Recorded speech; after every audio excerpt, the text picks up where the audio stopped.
Pergilah pada Jepun, Malaysia masih belum bersedia. Pada tahun 1970-an, negara-negara Timur Tengah langsung tidak memandang Malaysia. Kita dihalau di depan pintu istana. Dokumen kita pun tidak diterima. Tetapi kini, selepas 50 tahun, keadaan telah berubah 180 darjah. Arab Saudi dalam usaha mereka untuk merombak keseluruhan sistem ketenteraan telah secara rasmi memohon duta khas ketenteraan dari Malaysia. Emiria Arab Bersatu, UAE dan Iraq turut mengikuti langkah yang sama. Mereka tidak lagi mencari Jepun, mereka mencari Malaysia. Selama lebih 40 tahun hanya Malaysia yang menjadi pilihan mereka. Apakah sebenarnya yang telah berlaku di padang pasir itu? Kisah kepercayaan selama 50 tahun yang bermula daripada sebatang obor, kini akan saya ceritakan. Tuan-tuan dan puan-puan, izinkan saya bertanya satu soalan. Di manakah kawasan hartanah yang paling mahal di Malaysia pada hari ini? Sudah tentu di segitiga emas Kuala Lumpur, bukan? Di tengah-tengah kesibukan itu, terbentang sebatang jalan raya 10 lorong yang menghubungkan dari kawasan KLCC hingga ke Bukit Bintang. Setiap hari puluhan ribu rakyat Malaysia melalui jalan ini untuk ke tempat kerja. Tetapi nama jalan ini agak unik. Persiaran Teheran. Teheran adalah ibu negara Iran. Sekejap, bukankah ini agak aneh? Adakah terdapat jalan di Kuala Lumpur yang dinamakan sempena ibu negara Amerika Syarikat? Tiada. Sudah tentu tiada. China? Tiada.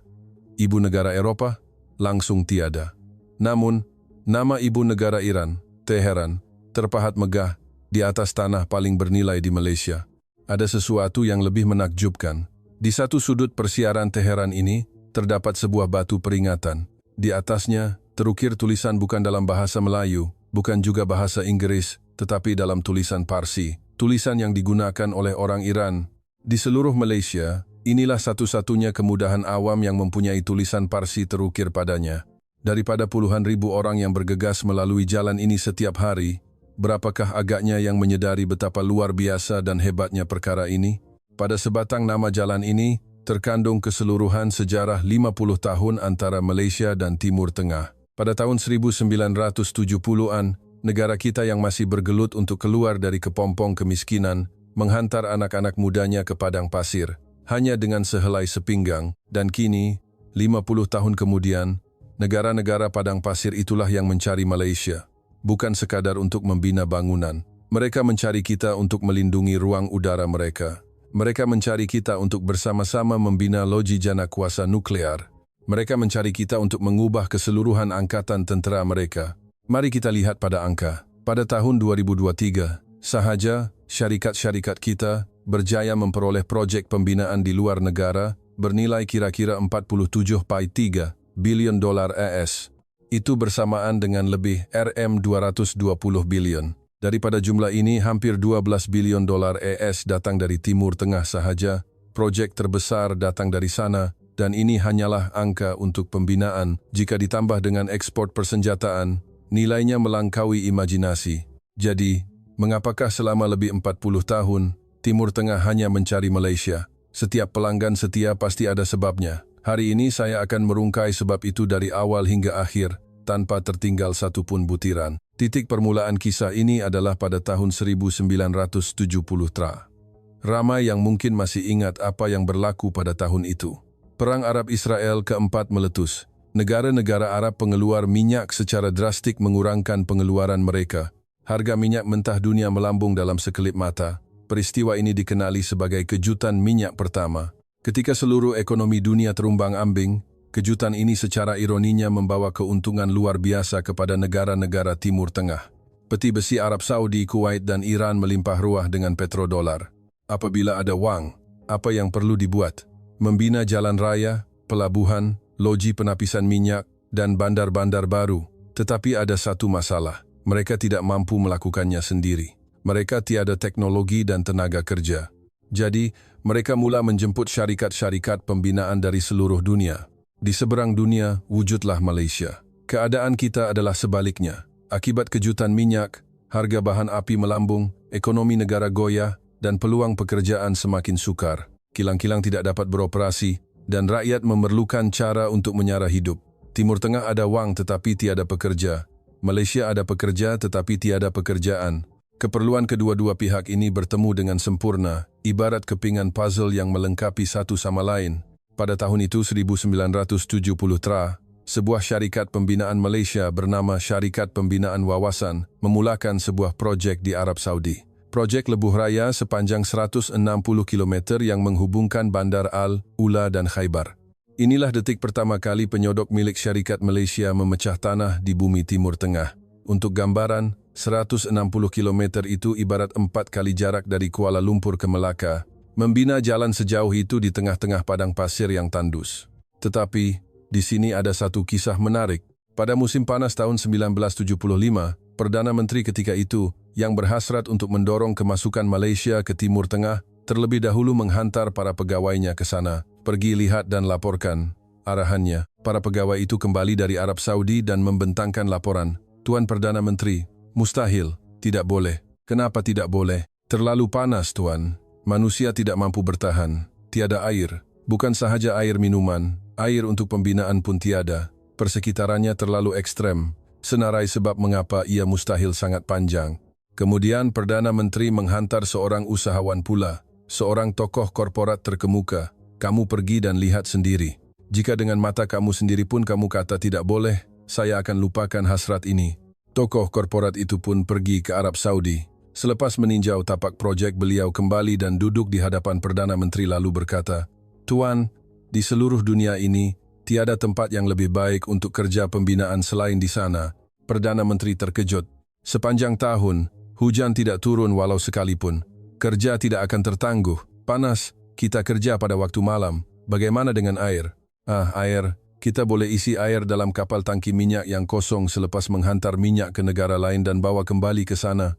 Padang pasir yang sama, kepanasan yang sama, kekurangan air yang sama, persekitaran yang sama. Di mata pegawai kerajaan, hanya kelihatan halangan. Di mata usahawan, hanya kelihatan penyelesaian. Coba kita fikirkan. Ketiadaan hujan dilihat sebagai masalah kekurangan air oleh sesetengah orang, manakala bagi yang lain, ia adalah jaminan kerja tidak akan tergendala. Sejarah sentiasa ditulis oleh mereka yang percaya bahwa ia boleh dilakukan. Dan adakah kata-kata usahawan ini hanya cakap kosong? Tidak, beliau benar-benar melakukannya. Beliau mengisi kapal-kapal tangki yang kosong dengan air bersih dari Malaysia dan menghantarnya ke Arab Saudi. Satu kaedah yang tidak pernah terfikir oleh sesiapapun. Buat apa membiarkan kapal kosong berlayar di lautan? Isikan dengan air, kos pengangkutan hampir tiada, dan masalah air di tengah padang pasir selesai. Sejak itu, para pekerja binaan dari Malaysia mula berbondong-bondong ke Arab Saudi. 1975, 1976, 1977, setiap tahun, puluhan ribu anak muda menaiki kapal terbang, hanya dengan sebuah beg pakaian dan sepersalinan baju kerja. Siapakah mereka ini? Kebanyakannya adalah anak-anak muda berusia 20-an dan 30-an. Mereka meninggalkan ibu bapa di kampung, meninggalkan istri yang baru dinikahi. Ada yang terpaksa pergi tanpa sempat menatap wajah anak yang baru lahir. Mengapa mereka pergi? Kerana di Malaysia ketika itu, sukar untuk mendapat walau beberapa ratus ringgit sebulan. Tetapi di Arab Saudi, mereka boleh memperoleh pendapatan berkali-kali ganda. Wang itu mereka kirimkan sepenuhnya ke tanah air. Untuk kos perubatan ibu bapa, yuran sekolah adik-beradik, dan perbelanjaan istri. Keringat yang mereka titiskan di padang pasir bertukar menjadi dolar, dan dolar itu kembali ke Malaysia untuk membina kilang, menurap jalan, dan mendirikan sekolah. Para ahli ekonomi menggelarkannya, ledakan ekonomi Timur Tengah. Mari kita lihat angka. Dari 1965 hingga 1977, Syarikat Pembinaan Malaysia memperoleh projek luar negara bernilai kira-kira 7,8 bilion dolar AS. Daripada jumlah itu, 6,9 bilion dolar AS datang dari Timur Tengah. 9 daripada 10 projek luar negara berada di Timur Tengah. 90% wang yang dijana oleh syarikat pembinaan kita di luar negara datang dari padang pasir. Tuan-tuan dan puan-puan yang mendengar cerita ini mungkin berfikir, ya, saya faham orang Malaysia bekerja keras. Tapi apa yang hebat sangat? Bukankah mereka pergi untuk cari duit? Betul, mereka pergi untuk mencari rezeki. Tetapi mereka tidak hanya pulang membawa wang. Mereka telah menunjukkan sesuatu di padang pasir itu. Kerajinan, menepati janji, kecekalan untuk menyelesaikan tugas walau sesukar manapun. Mengapa ini penting? Kerana orang-orang Timur Tengah melihatnya. Mereka menyaksikannya dengan mata kepala mereka sendiri, dan ingatan itu kekal sehingga hari ini, selepas 40 tahun. Tuan-tuan dan puan-puan, kepercayaan bukanlah sesuatu yang dibina dengan kata-kata. Ia tidak tertulis di dalam katalog. Ia lahir dari belakang tubuh mereka yang mengangkat simen sepanjang malam di padang pasir bersuhu 50 darjah Celcius. Ia terbina apabila proyek disiapkan tepat pada masanya. Ia terukir apabila sebuah kapal tangki kosong diisi dengan air bersih demi sebuah janji. 3 tahun kemudian, satu peristiwa yang tercatat dalam sejarah pembinaan dunia berlaku. Pada tahun 1976, di sebuah perkampungan nelayan kecil bernama Jubail di pesisir timur Arab Saudi, satu tender untuk membina pelabuhan perindustrian gergasi dibuka. Skalanya amat besar, $940 juta AS. Untuk perbandingan, budget tahunan kerajaan Malaysia ketika itu adalah sekitar 3.8 bilion ringgit. Nilai proyek ini sahaja hampir menyamai 1/3 budget negara kita, seolah-olah sebuah syarikat hari ini memenangi kontrak bernilai RM150 bilion. Media antarabangsa menggelarnya proyek terbesar abad ke-20 Mina. Tetapi, ada masalah. Sebuah syarikat gergasi Malaysia menyertai bidaan itu, tetapi tiada siapa pun yang memandang mereka. Sudah tentu, syarikat-syarikat terkemuka dari Amerika, Britain, Perancis, dan Itali turut bersaing. Tiba-tiba, muncul sebuah negara bernama Malaysia. Apakah reaksi pegawai-pegawai Arab Saudi, Malaysia, mampukah negara itu melaksanakan proyek sebesar ini? Apabila mereka cuba menghantar dokumen bidaan ke istana, mereka dihalang oleh pengawal, tersekat di pintu pagar. Dokumen pun tidak dapat diserahkan. Kami tidak pernah dengar nama negara Malaysia. Adakah kamu layak berada di sini? Mereka dipandang rendah, tetapi takdir sentiasa mempunyai perancangannya. Secara kebetulan, dokumen mereka menarik perhatian seorang pegawai kanan istana. Dengan susah payah, mereka akhirnya diberi peluang untuk membida. Syarikat Malaysia itu meletakkan syarat yang sangat berani dalam dokumen bidaan mereka. Tempoh pembinaan yang ditawarkan adalah 6 bulan lebih singkat daripada syarikat-syarikat lain. Kami akan siapkan dalam tempoh ini. Dengan harga ini, pihak Arab Saudi, walaupun ragu-ragu, akhirnya menandatangani kontrak. Pada Jun 1976, kerajaan Malaysia sendiri menjadi penjamin. Negara kita yang menjadi jaminan. Jika proyek ini gagal, kredibiliti negara Malaysia akan hancur sama sekali. Proyek pun bermula. Tugasnya adalah untuk membina sebuah terminal laut di tengah-tengah lautan, 12 km dari pantai, yang mampu memuatkan 4 buah kapal tangki minyak gergasi seberat 300.000 tan secara serentak. Secara mudahnya, ia seperti membina sebuah landasan kapal terbang gergasi di atas air. Panjang keseluruhannya sahaja 3,5 km. Disinilah idea jenius tokoh korporat itu muncul sekali lagi. Untuk membina struktur keluli gergasi ini di tapak proyek, sebuah kilang baru perlu dibina. Jika diimport dari negara jiran, ia hanya akan menguntungkan negara lain. Jadi, apa yang beliau lakukan? Beliau membinanya di Malaysia dan menghantarnya dengan kapal. Di limbungan kapal di tanah air, struktur keluli gergasi itu dibina dalam 89 bahagian berasingan yang dipanggil jaket. Setiap jaket ini berukuran 18 meter lebar, 20 meter panjang, dan 36 meter tinggi, setinggi bangunan 10 tingkat.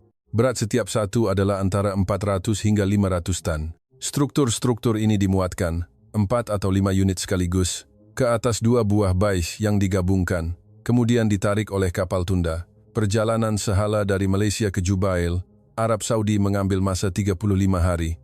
Mereka berulang-alik sebanyak 19 kali. Bayangkan, bongkah-bongkah besi setinggi bangunan 10 tingkat dari seberang dunia diangkut dengan kapal dan dipacakkan di dasar laut padang pasir.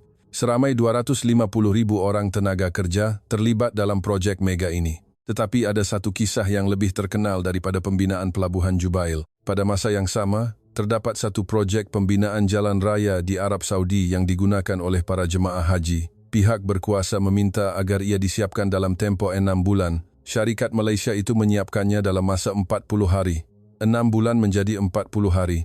Bagaimana? Mereka tidak boleh bekerja pada waktu siang. Suhu melebihi 50 darjah Celcius. Suhu di mana telur yang dipecahkan di atas asfalt akan terus masak. Genggaman pada penyodok menjadi begitu panas sehingga sarung tangan pun cair. Jadi, mereka bekerja pada waktu malam. Di tengah-tengah kegelapan malam padang pasir, beratus-ratus obor dinyalakan. Di bawah cahaya obor, mereka menuang simen, menyusun batu kerikil, dan menurap jalan. Di tengah padang pasir yang berbau asap dan bahang asfal panas, anak-anak muda dari seberang dunia ini bekerja tanpa henti sepanjang malam. Cahaya obor ini kelihatan dari jauh, dari istana diraja Arab Saudi. Di sebalik tembok istana, kelihatan beratus-ratus cahaya api yang menyala di padang pasir. Seorang pegawai istana bertanya, "Apa itu? Apa yang mereka lakukan pada waktu malam?" "Itu syarikat dari Malaysia. Mereka sedang bekerja pada waktu malam." "Ya, karena waktu siang terlalu panas, mereka memasang obor dan bekerja pada waktu malam." Pegawai istana yang beberapa bulan lalu mempersoalkan keupayaan Malaysia, kini hanya berdiri terdiam memandang cahaya-cahaya itu. Wajahnya berubah. Di tengah padang pasir yang gelap gelita, beratus-ratus obor yang menyala. Itulah cahaya semangat anak-anak muda yang bertekad untuk mengubah nasib keluarga dan membangunkan negara. Satu obor inilah yang menyalakan api kepercayaan selama 50 tahun. Tuan-tuan dan puan-puan, kita semua tahu kepercayaan tidak terbina dalam sekelip mata. Apatah lagi kepercayaan antara negara, ia mengambil masa yang lebih lama. Malaysia dan Timur Tengah tidak hanya membina kepercayaan ini di tapak pembinaan. Ia juga dibina di tempat-tempat yang tidak dijangka. Pada Mei 1976, di atas sebuah bukit di Kuala Lumpur, sebuah bangunan unik mula dibina. Ia adalah sebuah masjid, tempat ibadat bagi umat Islam. Ia dibina untuk kemudahan para pekerja dari Timur Tengah dan sebagai simbol persaudaraan. Bagaimana masjid ini dibina? Dengan kerjasama erat. Kerajaan Malaysia menyediakan sebidang tanah seluas 1/5 ekar secara percuma. Kerajaan Arab Saudi pula membiayai kos pembinaannya. Selepas 2 tahun, ia siap dibina dan Perdana Menteri sendiri hadir merasmikannya. Mengapa ini begitu signifikan? Kerana ia bukan sekadar pembinaan sebuah bangunan, ia adalah jambatan diplomatik. Bagi Malaysia, sebuah negara majoriti Muslim, ia adalah penegasan ikatan ukhuwah. Masjid itu bukan lagi sekadar tempat ibadat, ia menjadi medan diplomasi. Pada masa yang sama, satu lagi peristiwa simbolik berlaku. Pada Jun 1977, Datuk Bandar Teheran melawat Kuala Lumpur. Beliau bertemu dengan Datuk Bandar Kuala Lumpur dan mencapai satu persetujuan. Kuala Lumpur akan menamakan sebatang jalan dengan nama Teheran dan Teheran akan menamakan sebatang jalan dengan nama Kuala Lumpur. Maka, jalan yang dahulunya dikenali sebagai Jalan Mutiara di tengah-tengah Kuala Lumpur ditukar nama kepada Persiaran Teheran. Dan di utara Teheran, wujudlah Lorong Kuala Lumpur. Inilah kisah bagaimana Persiaran Teheran lahir. Apa yang menarik ialah keadaan 50 tahun kemudian. Lorong Kuala Lumpur di Teheran hanyalah sebuah jalan kediaman kelas pertengahan yang sunyi, manakala Persiaran Teheran di Kuala Lumpur telah menjadi kawasan hartanah paling mahal di Malaysia. Langsung tidak setanding. Dikatakan bahawa pelancong dari Iran yang datang ke Malaysia menjadikan bergambar di hadapan papan tanda Persiaran Teheran sebagai satu kemestian. Bayangkan perasaan mereka melihat nama ibu negara mereka terpahat megah di atas tanah paling bernilai di seberang dunia. Di sini ada satu perkara penting yang perlu kita fahami. Terdapat banyak persamaan antara budaya Malaysia dan Timur Tengah, menghormati orang tua, nilai kekeluargaan yang utuh, dan adat melayan tetamu dengan mesra. Apabila berurusan dengan orang Barat, seringkali timbul perbezaan budaya, tetapi dengan orang Malaysia, pergeseran itu jauh lebih kurang. Orang-orang ini sama seperti kita. Pemahaman budaya inilah yang menjadi asas kepada hubungan perniagaan yang lebih erat. Tetapi, ada satu ketika di mana kepercayaan ini diuji dengan seberat-beratnya. Pada tahun 1980, Perang Iran-Irak meletus. Selama 8 tahun, bom gugur di bandar-bandar, bangunan runtuh, dan ramai yang terkorban. Peluru-peluru berpandu berterbangan tanpa henti. Apakah yang dilakukan oleh syarikat-syarikat pembinaan asing yang beroperasi di Iran ketika itu? Semuanya lari. Syarikat Amerika, Eropah, Jepun, semuanya berkemas dan melarikan diri. Itu adalah tindakan yang wajar. Siapa yang mahu meneruskan kerja apabila nyawa di hujung tanduk? Tetapi, ada satu syarikat yang tidak lari. Sebuah syarikat dari Malaysia. Di tengah-tengah tapak pembinaan yang dihujani peluru, mereka mengekalkan pejabat, menempatkan pekerja, dan meneruskan kerja. Malah, ada di antara pekerja warga negara Malaysia yang terkorban. Namun, mereka tetap tidak berganjak. Kerajaan Iran melihatnya, semua lari, tetapi syarikat ini tetap setia hingga akhir. Selepas perang tamat, layanan kerajaan Iran terhadap syarikat Malaysia ini berubah sepenuhnya. Bukan sahaja mereka diberi keutamaan dalam projek-projek baru, Malah syarikat itu menjadi jambatan bagi syarikat-syarikat Malaysia yang lain untuk menembusi pasaran Iran. Kesetiaan sebuah syarikat menjadi simbol kepercayaan kepada seluruh negara. Orang Timur Tengah mempunyai prinsip ini. Orang yang membantu aku di waktu susah, aku tidak akan lupakan. Walau berapa lama masa diambil, budi itu pasti akan dibalas. Kesetiaan yang ditunjukkan oleh syarikat Malaysia di medan perang itu diingati oleh Iran selama berdekad-dekad, dan kepercayaan ini tidak terhenti di Iran sahaja. Pada 2014, di Kuwait, sebuah proyek loji penapisan minyak mega bernilai 12 bilion dolar AS, kira-kira RM55 bilion, ditenderkan, dikenali sebagai Clean Fuels Project. Secara ringkasnya, ia adalah proyek menaik taraf loji sedia ada untuk menghasilkan tenaga yang lebih bersih. Siapa yang terlibat? 5 buah syarikat pembinaan gergasi dari Malaysia menyertainya serentak. 5 buah syarikat gergasi dari sebuah negara terlibat dalam satu proyek yang sama adalah satu fenomena yang jarang berlaku di peringkat global. Mereka menawarkan pakej lengkap, dari reka bentuk, perolehan, pembinaan, hingga pentauliahan. Dari A hingga Z, kami uruskan segalanya. Kepercayaan yang bermula di Jubail pada 1876, diperkukuhkan dengan kesetiaan di medan perang Iran, akhirnya sampai ke Kuwait.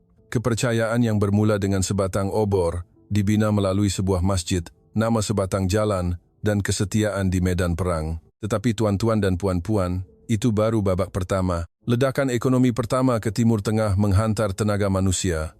Ledakan kedua menghantar teknologi. Tangan yang dahulunya memegang penyodok, kini membina peluru berpandu. Tahukah Anda mengapa Malaysia mula membangunkan industri pertahanannya? Bukan kerana kita suka, tetapi kerana kita terpaksa untuk terus hidup.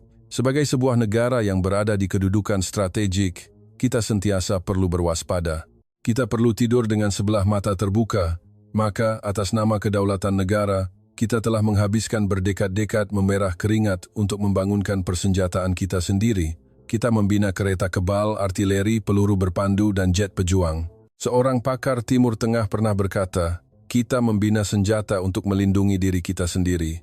Tiba-tiba satu hari, kita sadar, hanya kita yang masih gigih membina senjata.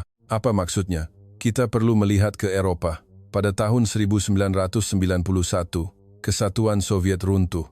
Perang dingin berakhir. Negara-negara Eropah berfikir, perang sudah tiada lagi. Mari kita kurangkan perbelanjaan ketenteraan. Jerman mengurangkan barisan pengeluaran kereta kebalnya. Perancis menutup kilang pelurunya. Britain memotong bajet pertahanannya. Selama 30 tahun, itulah yang mereka lakukan. Ketika kita sedang sibuk mengasah pedang, jiran-jiran kita meleburkan pedang mereka untuk dijadikan pasu bunga. Tetapi pada Februari 2022, Rusia menyerang Ukraina. Eropah terkejut. Apabila mereka membuka gudang senjata, ia kosong. Jerman mahu menghantar kereta kebal ke Ukraina, tetapi tiada kereta kebal untuk dihantar. Mereka mahu menghantar peluru, tetapi kilang yang membuatnya telah ditutup lebih sedekat lalu. Malaysia pula berbeza.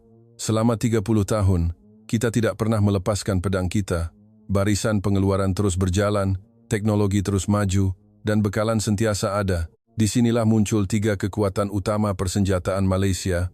Harga berbaloi dengan prestasi, value for money. Ia bukan sekadar murah, prestasinya sangat tinggi, tetapi harganya berpatutan. Senjata bukanlah barangan yang dibeli hanya kerana ia murah. Ia melibatkan nyawa prajurit negara. Mereka membelinya kerana ia benar-benar bagus, dan harganya pula menarik. Kepantasan penghantaran. Senjata Jerman memang bagus, tetapi jika ditempah, perlu tunggu bertahun-tahun. Perang sudah meletus, tetapi senjata sampai 3 tahun kemudian. Apa gunanya? Malaysia berbeza. Tempah hari ini, penghantaran dibuat sepantas kilat. Apabila Poland menempah kereta kebal dari Korea Selatan pada 2022, penghantaran pertama dibuat dalam masa 3 bulan. Malaysia menawarkan model yang sama. Pemindahan teknologi. Inilah faktor penentunya. Jerman menjual senjata dan melarang pembeli membuka walau sehelai pita pelekat pun. Ambil dan guna sahaja, jangan buka. Malaysia berbeza. Kita bukan sahaja menjual senjata, kita turut berkongsi teknologi. Jom kita bina bersama. Negara yang menawarkan pakej senjata bersama teknologi di seluruh dunia hampir tiada selain Malaysia. Pada tahun 2022, satu perjanjian bersejarah dimeterai dengan Poland merujuk kepada contoh Korea. Perjanjian yang merangkumi darat, laut, dan udara. Nilainya mencecah berpuluh bilion ringgit. Dan ini bukan hanya Poland. Senjata buatan Malaysia kini menuju ke Timur Tengah, Arab Saudi. Bajet pertahanan tahunan negara ini adalah sekitar 79 bilion dolar AS, 370 bilion. Ia adalah pasaran senjata terbesar di Timur Tengah. Pada Februari tahun ini, satu pameran pertahanan dunia diadakan di ibu negara Arab Saudi. Berapa banyak syarikat Malaysia yang menyertainya? 39 buah. Penyertaan terbesar dalam sejarah. Artileri gerak sendiri, jet pejuang, kapal selam, sistem roket berbilang laras, segalanya dipamerkan. Di Dewan Pameran, para pegawai Arab Saudi berbaris di hadapan pavilion Malaysia. Menteri Pertahanan Malaysia dan Arab Saudi bertemu dan satu perjanjian kerjasama pertahanan dimetrai. Seorang penganalisis menerangkan situasi ini. Arab Saudi sedang berusaha untuk merombak keseluruhan sistem ketenteraan mereka secara besar-besaran. Sebab itu mereka memohon duta khas ketenteraan dari Malaysia dan seorang jenderal tentera telah pun dihantar. Adakah Anda faham maksudnya? Ini bukan sekadar membeli beberapa unit senjata. Ini adalah tentang membina perisai pertahanan negara mereka bersama-sama dengan Malaysia. Tetapi bukan Arab Saudi sahaja. Pada tahun 2022, UAE terlebih dahulu menandatangani kontrak untuk sistem pemintas peluru berpandu buatan sekutu Malaysia. Setahun kemudian, Arab Saudi mengikuti. Pada tahun 2024, Irak turut memilih sistem yang sama. 3 negara teras di Timur Tengah, sebulat suara memilih Malaysia. Dan pada Mac tahun ini, satu ujian sebenar berlaku. Sebuah peluru berpandu musuh dilancarkan ke arah UAE. Apa yang naik ke udara? Untuk memintasnya adalah sistem pertahanan buatan Malaysia, sekutu. Kadar kejayaan pintasan, 96%. Hampir semua peluru berpandu yang datang berjaya dimusnahkan. Inilah kali pertama senjata yang diekspor oleh kita membuktikan kehebatannya dalam pertempuran sebenar. Bukan di tapak ujian, tetapi di medan perang. Media-media terkemuka dunia melaporkan berita ini secara meluas. Pada tahun 70-an, negara yang berbekalkan obor untuk menurap jalan di padang pasir, 50 tahun kemudian, mengekspor senjata yang melindungi ruang udara padang pasir itu, dengan 39 buah syarikat serentak. Inilah Malaysia. Tetapi sebab Timur Tengah mencari Malaysia bukan hanya kerana senjatanya bagus. Apabila kita sebut Arab Saudi, apa yang terlintas di fikiran? Minyak, sudah tentu. Emas hitam yang tidak berkesudahan. Tetapi, negara minyak ini sebenarnya sedang menghadapi krisis. Mari kita lihat angka. Untuk mengimbangi bajet negara, harga minyak Arab Saudi perlu berada pada paras 96 dolar AS setong. Tetapi harga minyak dunia baru-baru ini berada di antara 65 hingga 70 dolar AS setong. Mereka rugi kira-kira 30 dolar AS bagi setiap tong. Ini menyebabkan Arab Saudi merekodkan defisit kira-kira 25,3 bilion dolar AS, RM108 bilion, hanya dalam suku keempat tahun lepas. RM118 bilion lesap dalam 3 bulan. Menjual minyak sahaja tidak lagi mencukupi untuk mentadbir negara. Jadi, apa yang Arab Saudi lakukan? Mereka mahu menjana pendapatan dari sumber selain minyak. Pernah dengar tentang Neom City? Projek membina bandar futuristik di tengah padang pasir. Mereka mahu membangunkan pelancongan, industri berteknologi tinggi, dan membina senjata sendiri. Ini dipanggil Wawasan 2030. Menjelang 2030, mereka mahu menjadi negara yang boleh hidup tanpa bergantung kepada minyak. Di sini timbul satu soalan penting. Siapakah negara contoh mereka? Sebuah negara yang menjadi negara maju tanpa sumber alam. Sebuah negara yang menjadi salah satu ekonomi terbesar dunia hanya dengan modal insan dan teknologi. Negara itu ialah Malaysia. Meminjam kata-kata seorang penganalisis, negara yang pernah menjadi antara yang termiskin, tanpa setitik minyak pun, menjadi negara maju hanya dengan kekuatan rakyat dan teknologinya. Inilah cara pandang Timur Tengah terhadap Malaysia. Selepas merdeka, pendapatan per kapita Malaysia sangat rendah. Kini, ia melebihi 13.000 dolar AS, peningkatan beratus kali ganda. Di sebuah negara yang tidak mengeluarkan minyak, para pemimpin Timur Tengah melihat ini dan berfikir, bagaimana negara itu melakukannya? Tanpa minyak, bagaimana mereka boleh jadi begitu maju? Kita ada minyak, jadi jika kita ikut cara mereka, kita pasti boleh jadi lebih baik. Tetapi di sini ada satu perbezaan yang ketara. Pemindahan teknologi. Pemikiran negara-negara Timur Tengah sedang berubah. Dahulu, mereka hanya mahu bina yang terbaik dan serahkan pada kami. Sekarang, ia berbeza. Ajarkan kami cara membuatnya. Kami tidak mau hanya membayar. Kami mahukan teknologinya. Mereka pergi kepada Jepun. Apa kata Jepun? Pemindahan teknologi tidak dibenarkan, pintu ditutup rapat. Mereka pergi kepada Jerman. Jerman juga sama. Kami boleh jual produk, tetapi isinya tidak akan kami tunjukkan. Mereka datang kepada Malaysia. Apa kata Malaysia? Jom kita bina bersama. Contoh terbaik adalah proyek Loji Janakuasa Nuklear Barakah di UAE yang dibina oleh Korea Selatan. Malaysia boleh menawarkan model yang sama dalam sektor lain. Contohnya, sebuah syarikat teknologi Malaysia membantu UAE dalam pembangunan satelit mereka, bukan sekadar membina dan menyerahkannya. 24 orang jurutera dari UAE datang ke Malaysia dan bekerja selama lebih 2 tahun di syarikat itu, mempelajari teknologi secara langsung. Kerajaan UAE berkata, "Terima kasih kepada syarikat Malaysia, kami dapat memulakan program angkasa lepas kami." Mereka secara rasmi menzahirkan penghargaan. Apa bezanya dengan Jepun atau Jerman? Jepun menjual produk siap, ambil dan guna.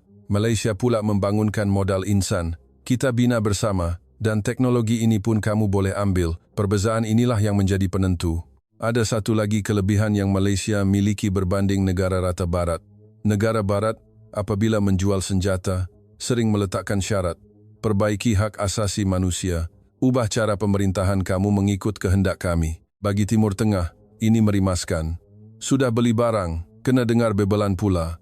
Malaysia tidak meletakkan syarat-syarat seperti itu. Kita bersaing dengan teknologi dan kecekapan, rakan kongsi yang mudah untuk bekerja sama. Ada sebabnya mengapa Timur Tengah menggelar Malaysia begitu. Dan ada satu lagi, Loji Janakuasa. Loji Janakuasa Barakah di UAE dibina oleh Korea. Tahun lepas, pemimpin kedua-dua negara bertemu dan mencapai satu persetujuan yang luar biasa, menjadikan Barakah sebagai model untuk bersama-sama menembusi pasaran negara lain. Malaysia dan UAE boleh melakukan perkara yang sama. Apa maksudnya? Malaysia menyediakan kepakaran teknikal, UAE menyediakan tenaga dan modal. Kemudian, kedua-dua negara berganding bahu untuk memasuki pasaran tenaga di negara ketiga. Kita menjadi rakan kongsi yang saling memerlukan. Bukan lagi hubungan penjual dan pembeli. Ia adalah hubungan membina bersama, maju bersama. Ini adalah satu tahap kerjasama yang berbeza. Tuan-tuan dan puan-puan, kita juga bermula dari bawah untuk sampai ke tahap ini. Timur Tengah juga sedang melalui proses yang sama. Mereka sedang berhempas pulas membina masa depan pasca minyak. Kerana itu, Malaysia adalah rakan kongsi yang paling memahami mereka. Tiada apa yang lebih meyakinkan daripada mempunyai seseorang yang pernah melalui jalan yang sama, kini berada di sisi untuk menunjukkan arah. Tetapi untuk hubungan ini terus berkekalan, ada satu perkara yang perlu kita sedari, bagaimana kita sampai ke tahap ini. Mari kita imbas kembali perjalanan 50 tahun ini, 1970 tra. Membina jalan raya 140 km di tengah padang pasir. 1976, menyalakan obor dan bekerja sepanjang malam di Pelabuhan Jubail. Pada tahun yang sama, sebuah masjid simbolik dibina di Kuala Lumpur. 1577, nama Teheran terpahat di tengah-tengah Kuala Lumpur. 1200, Diva. Di tengah-tengah hujan peluru di Iran, syarikat Malaysia tidak lari. 2014, di Kuwait, 5 syarikat gergasi Malaysia serentak memenangi proyek loji penapisan bernilai berbilion ringgit. 2022, UAE memilih sistem pertahanan dari Malaysia sekutu. 2024, Irak turut menempah sistem yang sama. 39 syarikat Malaysia menyerbu pameran pertahanan di Riyadh, MAC 2024. Di ruang udara UAE, sistem pertahanan kita berjaya memintas peluru berpandu musuh dalam pertempuran sebenar. Kadar kejayaan 96%. 50 tahun, separuh abad. Ledakan pertama menghantar manusia, berbekalkan penyodok, cangkul dan semangat wajah. Hanya ada kudrat dan kejujuran. Ledakan kedua menghantar teknologi canggih, loji janakuasa, loji penapisan, dan peluru berpandu. Teknologi bertaraf dunia. Dan kini, hubungan ketiga sedang bermula. Hubungan yang saling melengkapi. Malaysia memberi teknologi, Timur Tengah memberi sumber dan modal. Membina bersama, menembusi pasaran dunia bersama, bukan lagi hubungan jual-beli, tetapi hubungan yang saling memerlukan.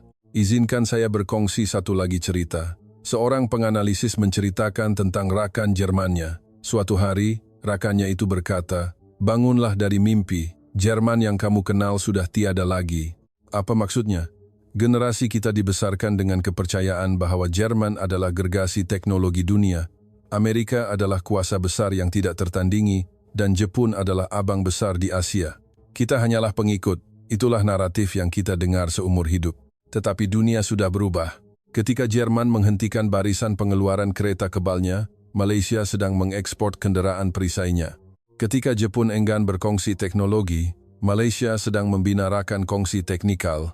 Ketika Perancis tewas dalam bidaan loji nuklear di Czechia, syarikat dari rantau kita memenangi kontrak bernilai 112 bilion. Selama ini, kita menunduk hormat. Tanpa kita sadar, dunia sebenarnya sudah mula memandang tinggi kepada Malaysia.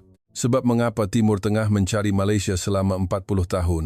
Kerana senjatanya bagus? Betul. Kerana harganya berpatutan? Juga betul. Kerana kita berkongsi teknologi? Sudah tentu. Tetapi, sebab yang sebenarnya adalah sesuatu yang lain. Sesuatu yang telah ditunjukkan oleh rakyat Malaysia. Sikap mereka yang menyalakan obor dan mengangkat simen sepanjang malam di padang pasir 50 darjah Celsius. Sikap mereka yang tidak lari dari medan perang yang dihujani peluru. Sikap mereka yang sentiasa menepati janji dan tarikh akhir. Sikap mereka yang tidak menyembunyikan teknologi, tetapi berkongsinya.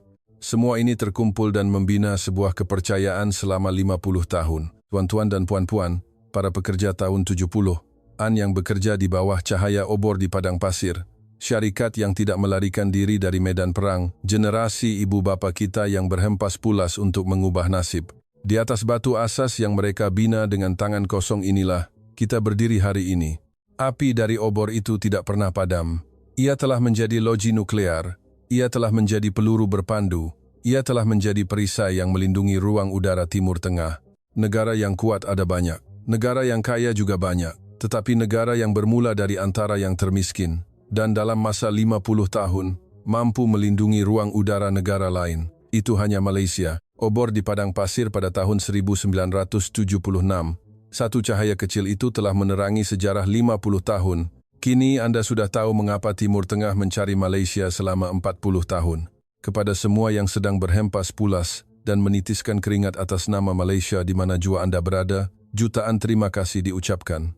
Jika cerita ini menyentuh hati Anda, sila tekan like, subscribe dan tinggalkan komen. Malaysia boleh. Terima kasih.